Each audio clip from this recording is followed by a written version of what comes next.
It's the Host and the Ghost Show. Good evening, wherever you are tonight, on the motorway, in the countryside, city flat, or sitting alone in a house that feels older than it should. Welcome. I'm Michaelson. The lines are open. No guests, no filters, just real accounts from real people. Tonight's subject could be ghosts, shadows, or a person's imagination. Tonight we are discussing disturbances, the kind that move things, the kind that push back. Let's begin with our first caller. Thomas, you're live. Thank you, Michael.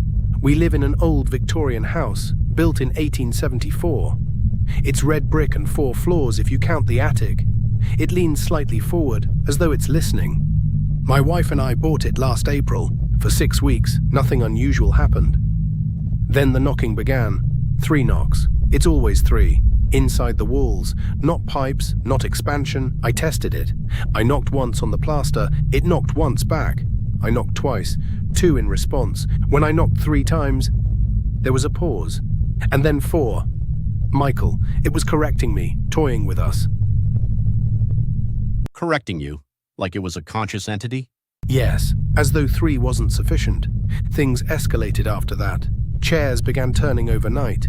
We would leave them tucked under the dining table. By morning, one would be pulled out, facing the hallway, not randomly moved, always facing the hallway. My wife stopped going downstairs after dark. She says something waits at the foot of the staircase, not visible, just present. And then came the bed. Every night at 3:12 a.m., the mattress dips beside me, deeply, like a grown man lowering himself slowly and pressing. You can almost hear it sigh as it leans itself onto the bed. And it stays, breathing deeply, slow and almost snarling, close to my ear. That sounds so scary. Have you seen anything? No, not as of yet. But I felt weight shift, as if elbows pressed into the mattress, as if something leaned closer, listening to my breathing, matching it. And when I pretend to sleep, it moves closer. Thomas, does the house have a name? Yes, it does. It's called Blackwood House. Stay with me, Thomas. Let's bring in a caller who is related to this. Eleanor, you're live. Michael, you see, Blackwood House has been in my family since 1912. My great-grandfather bought it from a widower named Edmund Blackwood. His wife Clara fell down the stairs. That's what the papers said. But the village never believed that. They said she was difficult, unsettling and disturbed. Ornaments moved when she was upset. Clocks stopped when she entered a room. After she died, apparently the house went quiet, until my sister moved in last year. And changed then? The mirrors began darkening, not fogging, darkening from within, like a black fog was consuming the reflection, blocking light out and chilling the room, a tall, broad and threatening entity, watching the hallway. The menacing feeling would always linger there, draining energy. My sister woke one night to footsteps pounding up the stairs. Heavy, quick, and desperate. She opened her bedroom door. Nothing was there. She turned to step back inside, and something shoved her. Hard. She fell 6 steps before grabbing the rail. She said she felt hands on her back, cold and bone-like, deliberately pushing her. Did she remain in the house? Does she still live there? Yes, it went quiet again for 2 weeks, until the nursery door began slamming shut on its own. There's no child, Michael, but the room was prepared, fresh paint and furniture, cot assembled for them to begin their family. And every night at 3:12, the rocking chair moves or objects fly through the air. We've heard that time before tonight. Let's go to Dr. Alistair Marrow. Doctor, you investigated Blackwood House? Yes, for 3 nights. The activity is not residual, it is responsive, intelligent. We placed the motion sensors along the staircase. They triggered consistently at 3:12 a.m.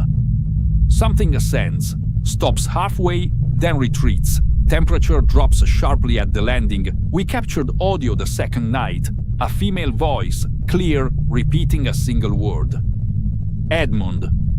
Over and over, not pleading, accusing or making a statement. Was Edmund known to be violent? There are letters recovered from parish archives. Clara wrote of arguments, of corrections, of being told she must not embarrass him. She mentioned the stairs twice, once writing, "If I fall, it will not be by accident."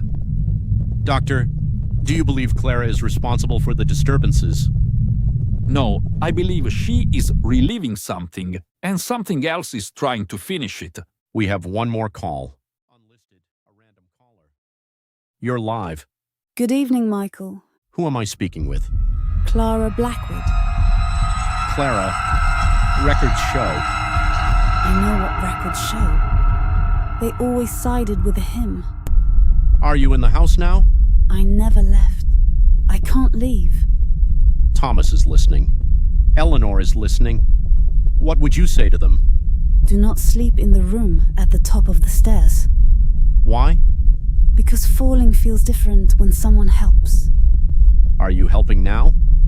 No, Michael. I am preventing. Preventing what? Him. He does not like that they replace the banister or change the house. He wants them out. He likes scaring them, though. He feeds from their fear. Clara, what happened that night? He pushed me. I hit the 3rd step first, then the 7th step. I remember the sound more than the pain, and when I reached the bottom, he said I must have slipped. And now? Now he tries again. Anyone who sleeps in my room, anyone who stands at the landing too long, he waits behind them, hands ready to throw them, but I push back to stop him. If you're protecting them, why move the chairs? Why sit on the bed?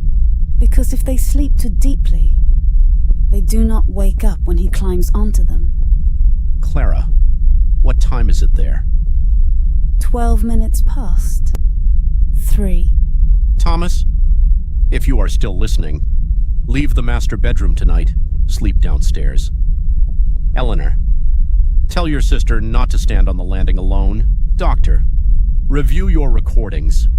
Listen for a second set of footsteps behind the first. To everyone listening, if you hear 3 knocks, do not answer. If your mattress dips, do not pretend to sleep. And if you wake at 3:12 a.m., do not stand near the top of the stairs, because sometimes the fall is not an accident. This has been Michaelson. Please don't have nightmares. Sleep tight.